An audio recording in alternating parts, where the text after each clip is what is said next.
एक सप्ताह से भी ज़्यादा मनीषा हत्याकांड हो चुका है, लेकिन अभी तक इस बेटी के शव का दाह संस्कार नहीं हो पाया है। पूरे प्रदेश में इस बच्ची के लिए रोष है, वो कैंडल मार्च कर रहे हैं, कैंडल मार्च करके अपना रोष व्यक्त कर रहे हैं। लेकिन समय अब कैंडल मार्च का नहीं है, अब है लठ मार्च का। अब समय सिर्फ लठ मार्च का है, कड़ाई से काम लेने का। बेटियों को इस लायक बनाने का समय है कि उनके साथ यदि कोई हादसा होता है, उनके साथ यदि कोई गलत करने की कोशिश करता है, उनके ऊपर कोई हाथ डालने की कोशिश करता है, कोई अपहरण करने की कोशिश करता है, तो उनको कैसे अपना बचाव करना है, कैसे अटैक करने वाले को फोड़ना है। जब तक ये नहीं सिखाया जाएगा तब तक कई ऐसे ही हादसे होते रहेंगे। जब तक कुछ बच्चियां अपना प्रतिकार करते हुए अटैक कर को नहीं फोड़ेंगी, उनकी आंखों को नहीं फोड़ेंगी, उनकी गर्दन को नहीं काटेंगी, तब तक ये हादसे होते ही रहेंगे। कोई भी ऐसी घटना कभी भी किसी के साथ हो सकती है। इस बेटी ने भी कभी ये नहीं सोचा होगा कि आज जब तू अपने घर से निकल रही है कॉलेज के लिए, कुछ जानकारियाँ लेने के लिए, तेरे साथ कुछ होने वाला है, तेरी जीवन लीला आज समाप्त होने वाली है। तेरे पूरे जीवन का सबसे बड़ा हादसा तेरा इंतज़ार कर रहा है। तो हर रोज़ कितनी बच्चियां मर रही हैं। एक एक साल के आंकड़े जब 5-5 लाख को पार कर रहे हैं तो कोई आम बात नहीं है।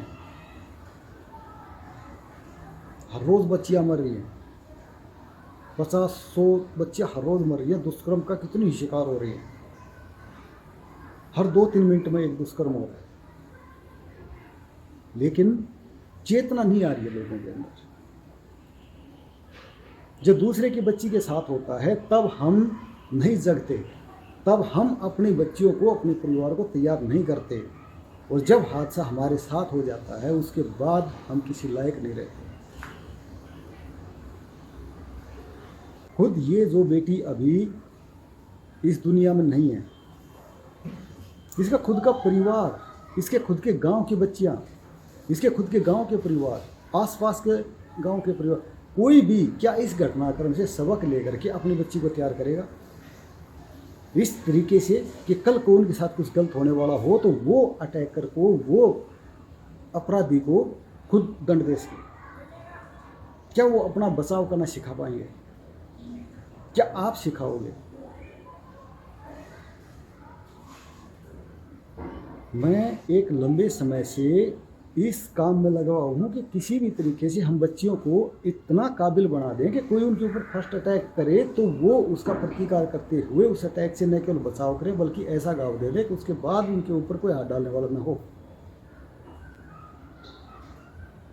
चीज़ें छोटी होती हैं, लेकिन सीखने की इच्छा हो तो वही चीज़ें जीवन में काम आती हैं। अक्सर हम इन चीज़ों को साइड कर देते हैं, अपने जीवनों को भी अपनाते ही नहीं हैं।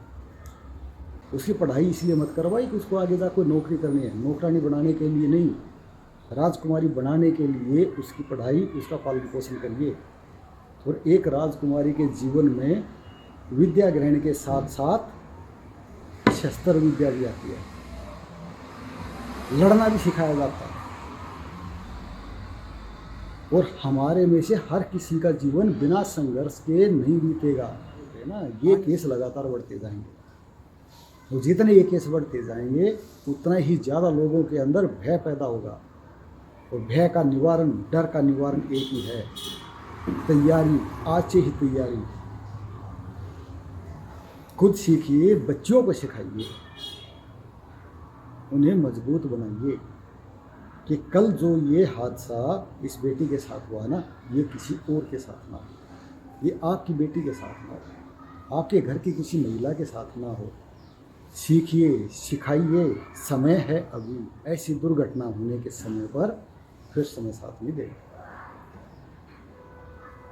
समय आज आपके साथ है क्योंकि आपका परिवार आज सेफ है, इसलिए समय आपको मौका दे रहा है कि आने वाले समय पर भी आप सेफ रहे। इसके लिए समय आज मौका दे रहा है आपको।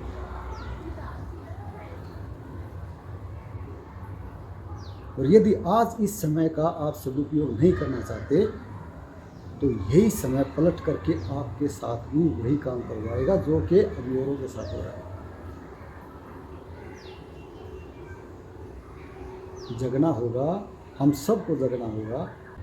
इन हादसों के बारे में सिर्फ बातचीत नहीं करना है।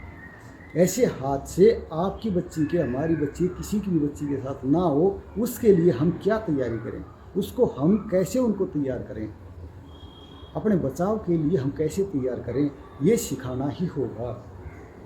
और यदि आज आप नहीं सिखाना चाहते तो याद रखिए कि समय आने पर समय आपका साथ नहीं देगा, क्योंकि समय ने अभी आपको समय दिया हुआ है। समय आज आपके साथ है और आज यदि आप इसका सदुपयोग नहीं करते हैं तो समय कल अपराधी के साथ होगा और आप पीड़ित होंगे।